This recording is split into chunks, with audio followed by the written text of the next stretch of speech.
¿Qué impulsó a Portugal a ser pionero de las exploraciones europeas de la costa de África? ¿Con qué recursos contaba para realizar esa hazaña? ¿Qué factores contribuyeron a su deseo de explorar más allá de lo conocido? Porque hay muchas preguntas por resolver, acompáñenme a historizar. Durante la mayor parte del siglo XV, la civilización europea vivió una época en que se vio restringida y limitada en cuanto a su extensión, poderío y posibilidades de comercio exterior. Los pueblos asiáticos como el chino eran vistos como los más poderosos del mundo, y los musulmanes, establecidos en las fronteras de Europa y en territorios del sur de la península ibérica, eran sus principales rivales, religiosa, económica y territorialmente. La expansión del Islam a partir del siglo VII había provocado la eliminación casi total del comercio exterior que aún tenía Europa con Asia y África, ya que los musulmanes ocuparon los territorios de paso para el transporte de mercancías. Y la expansión del Imperio Otomano a partir del siglo XIII terminó con la absorción del Imperio Bizantino o Imperio Romano de Oriente en 1453, lo cual dio como resultado que el Imperio Otomano ampliara aún más sus fronteras en los años siguientes, llegando hasta Egipto, Siria, los Balcanes y amenazó incluso con llegar hasta la Europa central. Por eso, en el siglo XV, el Islam llegó a ser la religión y la colectividad más extensa a los ojos de los europeos. Y la rivalidad que ya existía desde hacía siglos entre musulmanes y cristianos se vio fortalecida. ¿Qué veo? ¿Un rival? A ver, éntrale.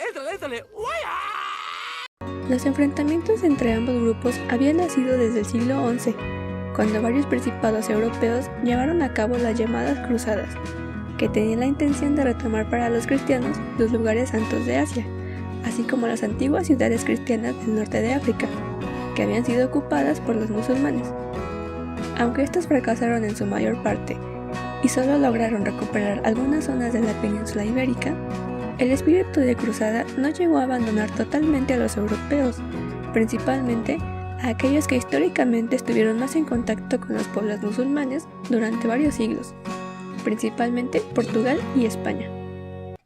El primero debía su existencia a la Segunda Cruzada, donde los cristianos portugueses lograron retomar Lisboa y la zona de Algarve, principal centro islámico en Portugal, mientras que el segundo aún continuaba con su propia cruzada en el siglo XV, luchando con los musulmanes que aún ocupaban territorios de la península.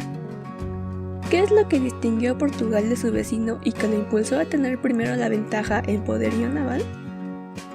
A pesar de la situación económica y comercial de Europa, Portugal se distinguía por contar todavía con un poco de comercio exterior, que abarcaba el Atlántico conocido, y una población importante de comerciantes y marineros que no estaban sometidos totalmente a la organización feudal.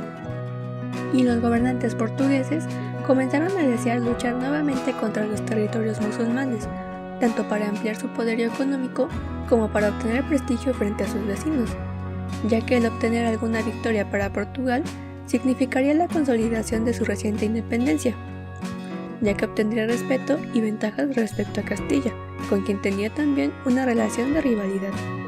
Y como España aún estaba luchando contra los musulmanes dentro de la misma península ibérica, la ventaja la obtuvo Portugal, que pudo aventurarse a realizar campañas militares exteriores.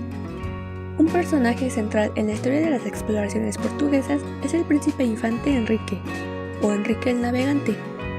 Enrique no era sucesor directo a la corona, y tenía pocas probabilidades de ser rey, por lo que contaba con el tiempo, posibilidad y recursos para movilizar a su pueblo hacia las campañas de exploración y militares que deseaba.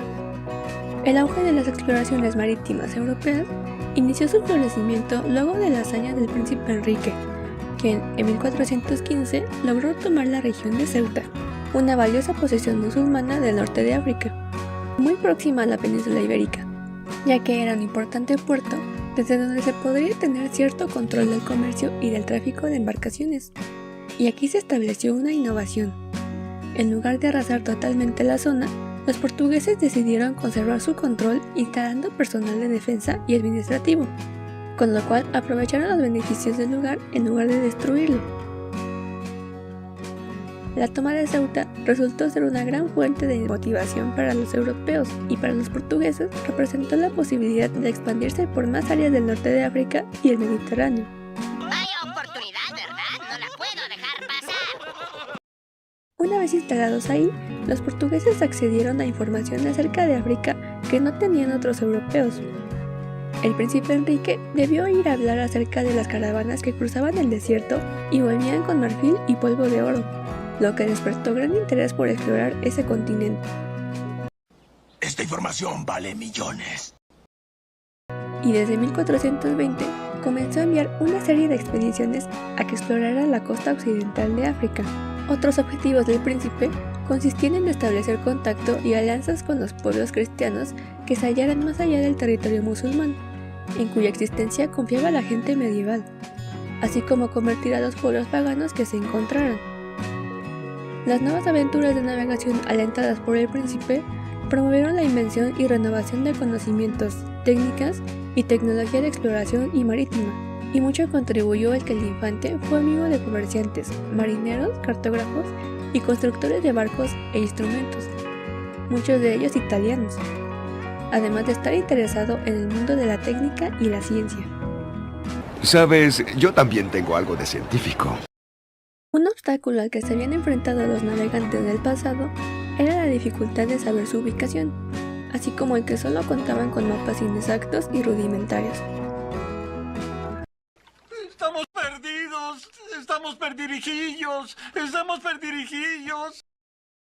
La geografía conocida en el mundo europeo del siglo XV provenía en parte de la versión de Ptolomeo y en parte de conocimientos aportados por navegantes italianos de los siglos XIII y XIV, pero era muy limitada para los propósitos de los navegantes portugueses, ya que solo contenía la representación del mundo hasta entonces conocido. Los navegantes, que eran hombres prácticos y no de ciencia, comenzaron con la elaboración empírica de mapas, que se hacían al momento de recorrer nuevas costas, pero era necesario tener una escala de referencia real. Por eso, el príncipe Enrique solicitó el apoyo de sabios y hombres de ciencia, que tenían los conocimientos astronómicos que eran esenciales para la elaboración de mapas más exactos. Se desarrollaron nuevas técnicas de medición de latitudes, distancias y escalas, las cuales dieron a los exploradores más seguridad a la hora de necesitar saber su ubicación. Así, los navegantes redujeron el miedo que sentían al alejarse demasiado de la costa y explorar lugares desconocidos, y pudieron atreverse a ir cada vez más lejos. En 1434, luego de la muerte de Enrique, navegantes portugueses lograron ir más allá del límite sur de África al que habían llegado otros en el pasado, y además habían encontrado el camino de regreso.